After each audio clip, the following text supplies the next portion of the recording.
For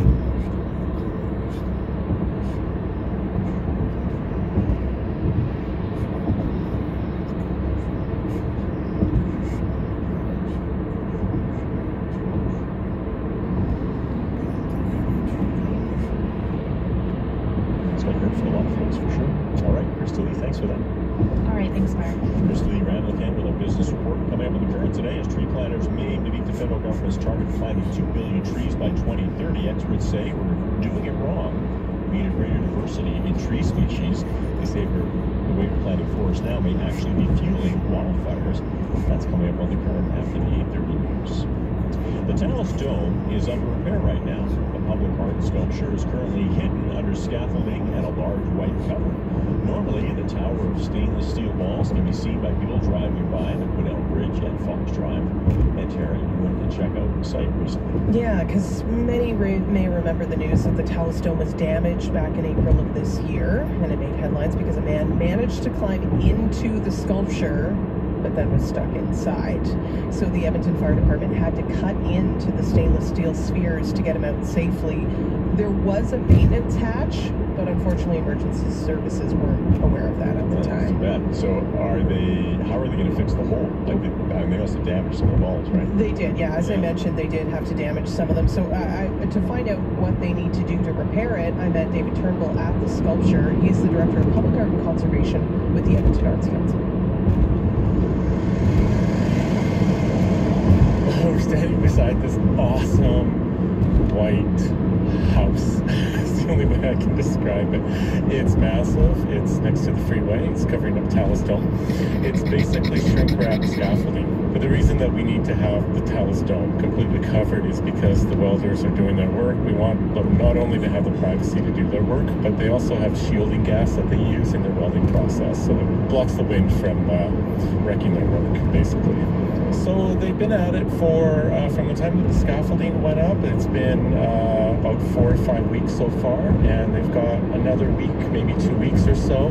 There's a bunch of work that still needs to happen. So there's the physical ball replacement, which will be wrapped up soon. Then the scaffolding and this giant cabin house will be taken down. We've got to do some cleaning, some landscaping, then the fence removal, and then we'll be back open for the public. What did you have to do when you first heard about the issue that happened here at the Talus Dome? He climbed in. I think we all just let out this collective sigh, gasp. Oh, you gotta be kidding me. How did this happen? Why did this happen? Now what do we gotta do? So we started really thinking about, okay, if someone was able to get in it, this is the first time this has ever happened to the sculpture. And when the sculpture was originally built, we did work really closely with the artist to actually insert a number of smaller spheres into the larger gaps that we had identified, so that it really was closed up well. Then we really just had to say, okay, have we done enough? Have we made sure that everything is closed up as tight as possible? But really, we wanted to look at, okay, if we're going to have X number that are replaced just because of this incident, from him climbing it and then the jaws of life having to remove a number of spheres, what else can we do to kind of work with this opportunity that we have now to replace even more spheres? Then we started looking at, how many are damaged in total from over the years, because we haven't done a major campaign like this in quite some time. So it actually was an opportunity for us to do a much larger campaign that's been overdue. When it comes to then repairing a piece of public art, are the original artists factored into this conversation of how it will be changed and altered? So the artists are always factored in every conservation project that we do. Whether they're actively participating or not is another story. In this case, we reached out to the artists immediately. We let them know what was going on just so they knew, because we had a sense we would be doing some pretty extensive work on it. Me, as an artist, I would want to know if something were happening to my work in the public realm, and why it's going to be covered up for quite a while as well. So we do that as a courtesy, but we also want to make sure that we're not changing the artwork in a way that gets away from the artist's original intent. So if we do have to close up more areas, does that change the piece at all in the artist's mind or not? So those are the kinds of questions that we need to ask them. when you put in a new shiny sphere, kind of gives everyone a reminder of what the piece used to look like.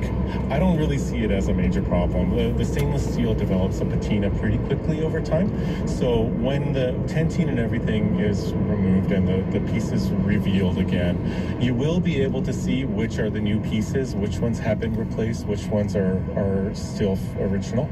But for me, that's part of the history of these pieces, right? Is that it's the history of how the artwork and the environment interact with one another. And the environment, of course, involves people as well, right?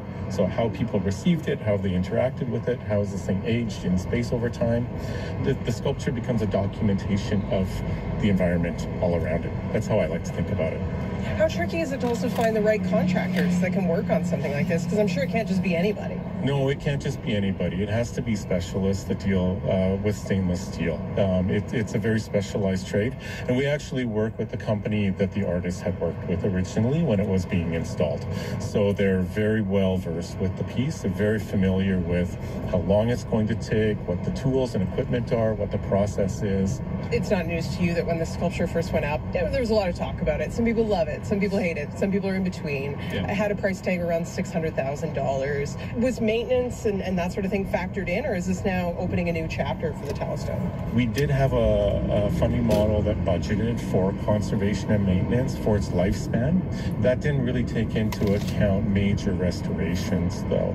So this I would consider to be a major restoration. The amount that would have been considered, so 10% of this budget would have gone towards conservation and maintenance, which is roughly 60 grand.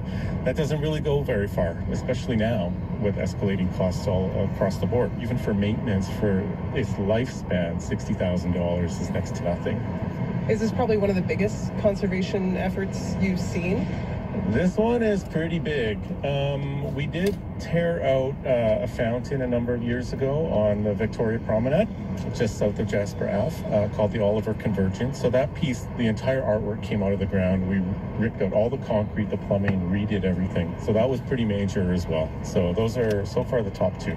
When this is unveiled again, will it be accessible to the public again, where you can walk right up to it and get that reflection? Oh yeah, of course. Yeah. No, I think putting scaffolding up and leaving the fencing, it changes it a lot. So no, we want people to get back up and get close to the piece again and see themselves in the artwork, for sure. Did it surprise you at all how many people were like, I can't get up to the Talistome like I used to?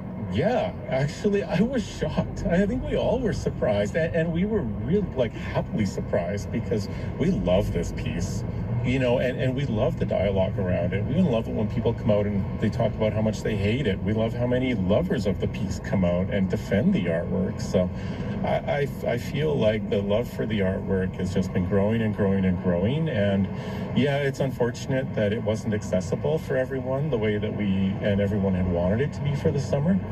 But that's the short-term pain for the long-term care for this artwork. David Turnbull is the Director of Public Art and Conservation with the Edmonton Arts Council. This isn't actually the first time that the Talistome has been damaged. Right. It was vandalized with spray paint in 2022, and then some of the stainless steel balls were actually dented in 2015. So they're kind of working to brush up any of those repairs that need to be done as well. Now, the piece was created by artist Benjamin Ball and Gaston Noes with the Ball Noes studio in Los Angeles, California. Most of the people weighing in our talking point this morning, which is about the Talistome, have been in favor of it. Many people pointing out, and we hear this, I think, over the years, we've heard a lot about location, just they'd like it more accessible. Purple High Top says, I love it, and the location. Bonus, the story of the dude getting stuck inside just adds that little something extra. Yeah, it does make it, it does make for a story, right? Now, this person writes, I love the Talis Falls. I love watching it through the weather as it changes, sometimes topped with tiny snow domes, matte finished with frost, or gleaming under the clear Alberta skies. All right. That's a nice take on it. Thanks very much. Let's check in with Carol Amadeo now on our news headlines. Good morning, Carol. Good morning. With his job on the line, House Speaker Anthony Rota meets today with party House leaders. Rota is under mounting pressure to step down after he invited a Ukrainian Second World War veteran to Parliament Hill last week. The 98-year-old was given a standing ovation by the House before it was discovered he had served with a Nazi SS unit. We'll bring you up to date on that story. For the first time since the 1960s, 60s, Edmonton is looking at a major review of the city zoning bylaw. A public hearing next month is the last step for the new building rules. And the Canada Energy Regulator has approved a modified route for the expansion of the Trans Mountain pipeline from Alberta to the West Coast. I'll have the details on those stories and more coming up in our news. Thanks very much, Carol. Let's turn to Tara for a look at traffic. Yeah, a number of spots very busy this morning, including westbound on the White Mud. Now, it looks like the collision may have cleared. There was a collision earlier right near the Snow Valley Ski Club, the exit to get off there. But it looks like traffic is starting to flow just a little bit better. It's probably going to take a bit for it to get back to its usual flow. You will still encounter delays as you're approaching 111th Street, heading westbound, and then continuing past 122nd and then towards Snow Valley. So anticipate delays for the next little bit as that continues. Also very busy heading toward the university, so give yourself extra time. Heard from a listener saying it's quite busy on 98th Ave. Now it's actually the portion between 50th Street and 75th Street as you're heading westbound toward the traffic circle there, or rather the intersection there. But it's looking good past the 85th Street traffic circle where you continue westbound, and I know there's some construction through that spot. Give yourself some extra time, and then also a stalled vehicle is slowing things down southbound on St. Albert Trail. It's in the center lane just north of 122nd Avenue. So before you reach that 118th Avenue traffic circle, stay in the curb lane to get around that. And then a quick look at our forecast. We are currently at 14 degrees with west-southwest winds. The high of 21 today with mainly cloudy skies. Coming up, the legacy of Chez Pierre, plus the end of the writer's strike. That's after World Report.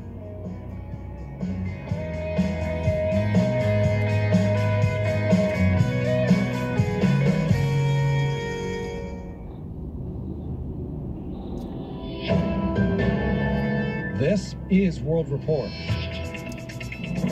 Good morning from CBC News. I'm John Northcott. There are signs today will be another fraught one on Parliament Hill. Have you thought a bit more about your future? Will you be sticking on as Speaker of the House? We'll have to see about that, and I'm sure you'll hear more later on today. That's House of Commons Speaker Anthony Rota. He'll be meeting with the House leaders in about 2 hours. Rota paid tribute to a Ukrainian veteran in Parliament last week. It was later revealed that the man fought for a Nazi unit during the Second World War. Here's what Foreign Affairs Minister Melanie Joly told reporters just minutes ago. And I think the Speaker should listen to members of the House and step down. This follows a similar call from the Friends of Simon Wiesenthal's Centre. They are saying for the credibility of the institution of Parliament, Speaker Rota must step down, and they're calling for public hearings to investigate what took place. It's also possible that opposition parties will force a vote on the motion in the House of Commons, calling for the Speaker to step down later today. Former fashion mogul Peter Nygard's trial begins today in a Toronto courtroom. Nygard is facing numerous sexual offenses. The allegations go back years when Nygard headed his international clothing empire. Stephanie Skendaris is covering the trial. Stephanie, what's happening today? So, John, today we're expecting to hear opening arguments in this case involving the Canadian fashion mogul who's been accused of using his position in the fashion industry to lure women and girls. Peter Nygard is now 82 years old. He appeared in court last week in a wheelchair, his signature tan gone, his lion's mane hair back in a bun. He's pleaded not guilty to all charges against him in this Toronto case. He's facing 5 counts of sexual assault and 1 count of forcible confinement. That's reduced from 11 total charges after a court heard last week that 3 of the 8 original complainants are now not expected to testify. Previously, it had been 8 counts of sexual assault and 3 forcible confinement, and this is for incidents between the late 80s to the mid-2000s. The 5 women's identities in this Toronto case are under a publication ban. Now, Nygard has one of the country's most prominent defense lawyers, Brian Greenspan, and jury selection was completed for this trial last week. It's expected to last 7 weeks, John.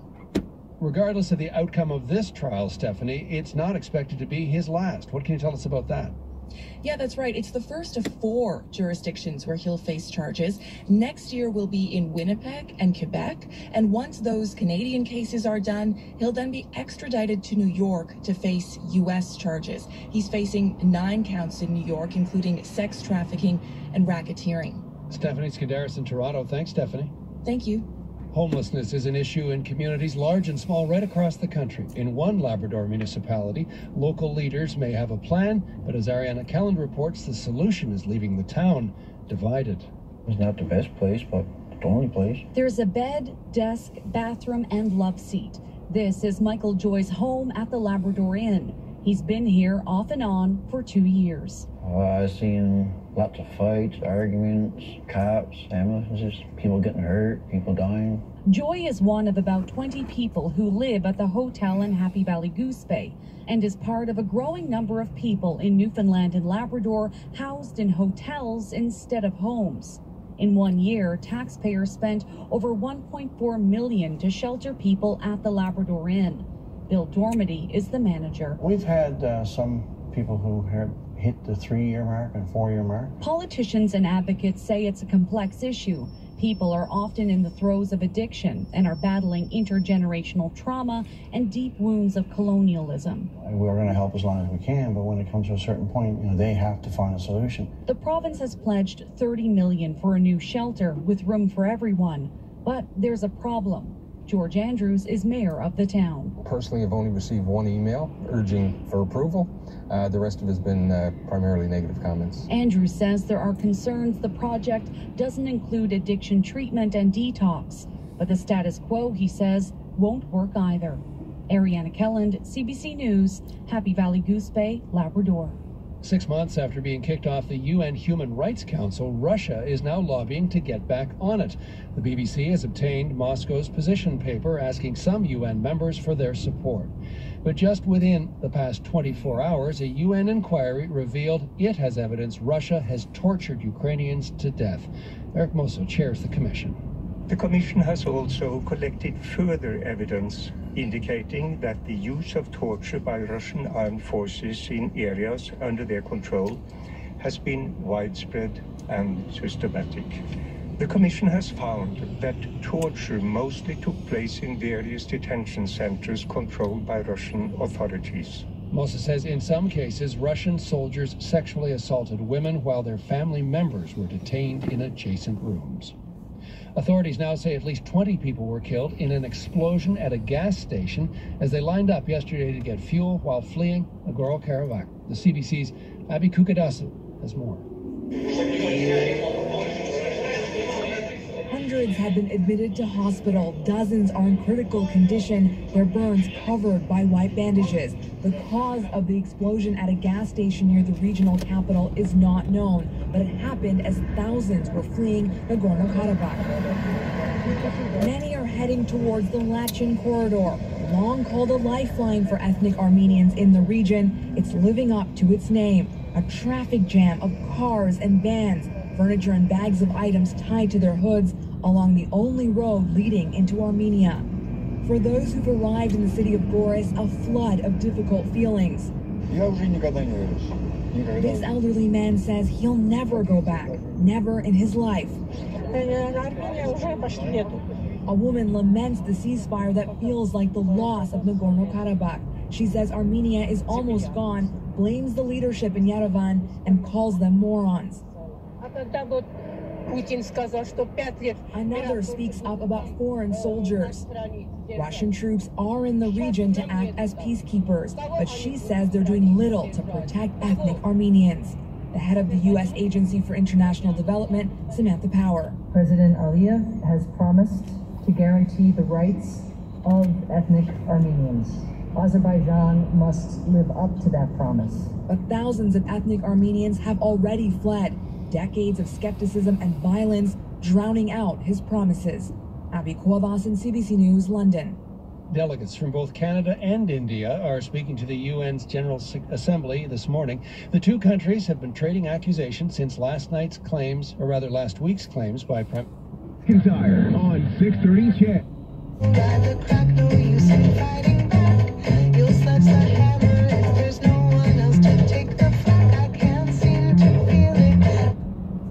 Yeah, John, so Prime Minister Modi didn't attend this year's event, having just hosted the G20 summit, instead sending its external affairs minister to deliver the speech at the General Assembly on the final day of the general debate. As expected, not a single mention of Canada directly end escalating tensions between the two countries. That's not a surprise. You're not supposed to confront nations on the podium, John. It certainly happened before, but generally leaders stick to protocol, stick to their prepared speeches, and focus on talking about their priorities and their perspectives on global issues.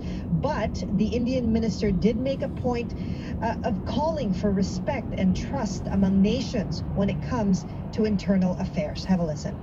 Nor must we countenance that political convenience determines responses to terrorism, extremism, and violence. Similarly, respect for territorial integrity and non-interference in internal affairs cannot be exercises in cherry-picking. Now, John, hard to say if this was a dig at Canada, but we know that India has accused Canada of sheltering separatists, calling Canadian citizen Hardeep Nijjar a terrorist, as Canada has accused the Indian government of being involved in his killing. Chris Reyes reporting from New York. Thanks, Chris. Thanks, John. Finally, how's this for a morning wake-up call? Well, the male guinea fowl's call can be pretty abrasive, much too disruptive to keep as a backyard pet. But what about the female guinea hen? Surely she can redeem the species with dulcet tones.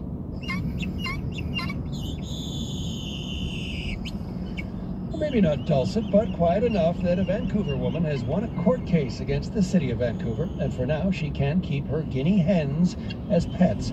The judge has ruled the city's bylaws don't explicitly ban them, despite her neighbors' complaints.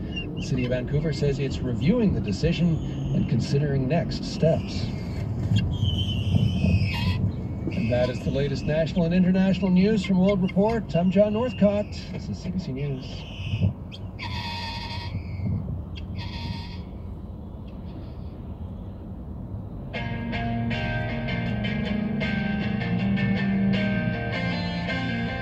Good morning, I'm Mark Connolly. This is Edmonton AM on CBC Radio 1. It's Tuesday, September 26th. The founder of one of Alberta's most historic and infamous strip clubs died last week. We'll explore the life and legacy of Pierre Gauchard. With look at our weather, here's Tara McCarthy. Good morning. 13 degrees right now. North-northwest winds at 11 kilometers per hour. Mainly cloudy today and a high of 21 degrees. Thank you, Tara. Carol Amadeo has our news headlines. Good morning, Carol. Good morning. For the first time since the 1960s, Edmonton is looking at a major review of the city zoning bylaw. And starting today, there are some road closures in place at the Edmonton International Airport due to construction upgrades. Thank you, Carol. And Tara, what about the rest of traffic today? Well, things are still quite busy westbound on the White Mud. Thought that collision had been cleared. It may start to move a little bit better over the course of this next half hour, but we did see a collision right around the Snow Valley Ski Club area earlier this morning, and that's led to a backup in traffic, westbound traffic. The delays start around 111th Street and then continue past 122nd, and then don't clear up until just after the Snow Valley area there. Also looking pretty congested as you're heading toward the university. It doesn't look like there's any collisions or stalls around that area, but eastbound on Fox Drive, eastbound Belgravia Road, and then northbound on 114th Street. Gateway Boulevard quite busy as you're heading through the area of 76th Ave all the way to White Ave because of construction. 98th Avenue also busy for westbound traffic as you're heading toward the intersection of 75th Street. Looks like the backup is almost all the way to 50th Street at this point for traffic moving through there. And then also if you're traveling along St. Albert Trail southbound, there's a stalled vehicle in the center lane just north of 122nd Avenue, so stay in the curb lane to work around that. Pound 740 is the number to call if you have any updates in traffic, or send a text to 587-336-2929. Thank you, Tara. It's 12 minutes after 8. Chez Pierre, located in downtown Edmonton on 105th Street, is considered Edmonton's oldest continually operating strip club. It's also one of the city's most infamous. Pierre Gauchard has been the character behind the club since 1970. His family confirmed to CBC that he died last week. To help us look back on the life and legacy of Pierre and the club he ran, we're joined by Omar Mosley. He's a national reporter for the Toronto Star based in Edmonton and wrote a feature piece on the history of Chez Pierre. Good morning, Omar. Hey, Mark. Thanks for having me. So, first of all, I'm just curious, when you started writing this piece, like, what got you interested in it? Why were you fascinated by Chez Pierre? You know what? I only heard kind of whispers about the place in my time in Edmonton. Somebody gave me a news tip that they were having their 50th anniversary coming up, and the way they characterized it was, hey, the media doesn't seem that interested in this. This place is like an iconic, you know, place in Edmonton with so much history, so I really think you should check it out. And I'd never been at the time, and as soon as I stepped into the building, I understood why I heard so many things about it over the years. Why? What was it that struck you? Well, honestly, it felt very unique. The best way I can describe Chez Pierre is like stepping back into a different era. And that applies even if you didn't live through that era. Like, I would describe this experiencing a nostalgia for a place I'd never been. But, you know, I'd heard about it in movies and you know, stories from older generations, and it just had this really strong vibe, just sort of from the 70s and 80s that had really been preserved. And, yeah, just a sort of unique vibe. And I think Jesse Bouchard, the now owner, has put it the best, where he likes to say it's a little bit classy, a little bit trashy, and you know, he stands by that motto. Now, Jesse he's the grandson of the founder, right, Pierre Bouchard? Yes. Yeah. So tell us a little bit about Pierre and, you know, how he got started and why.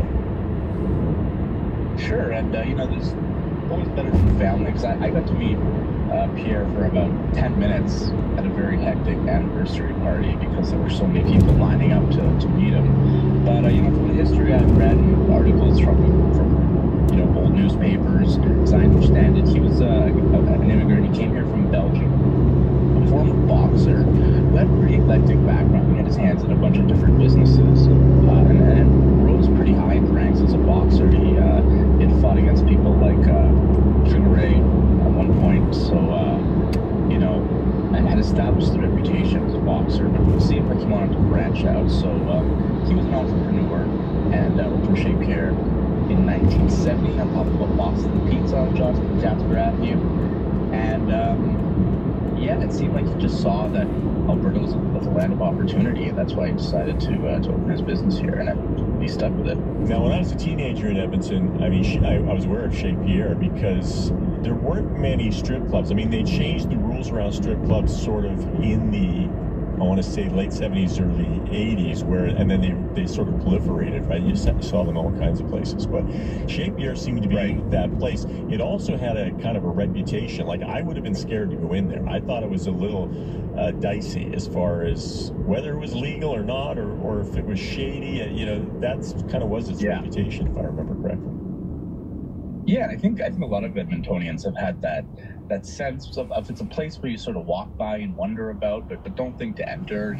It's always been kind of shrouded in its own mystique and mystery, but you hear stories about it, like, right? And I think one of the things that gave it that reputation is that for many years it was a speakeasy. They didn't have a liquor license. Yeah. And so you could get alcohol, but you basically had to know a secret code.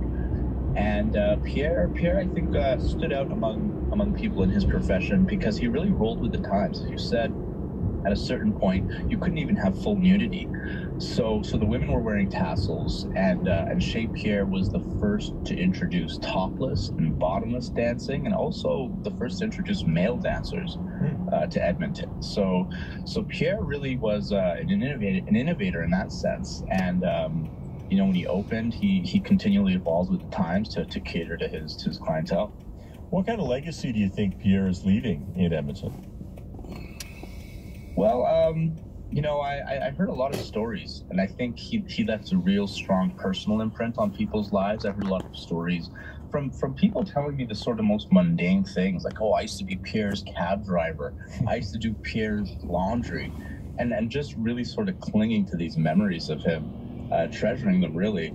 From a business standpoint, I think, you know, a lot of people would tell me stories about how they remember Chez Pierre as sort of, they attach to the good times in Edmonton, you know, the days when the Oilers were winning back-to-back Stanley Cups, when the days when we were booming. Those were the days when, you know, the guys would hit the club. And I think people also associate it with the bad times. I think strip clubs are a little like alcohol, in that they're recession-proof in some ways.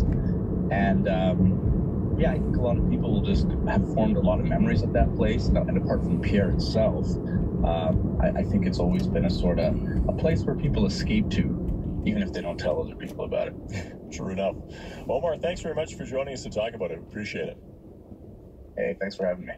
That's Omar Mosley, a national reporter for the Toronto Star based here in Edmonton. It's 18 minutes after 8.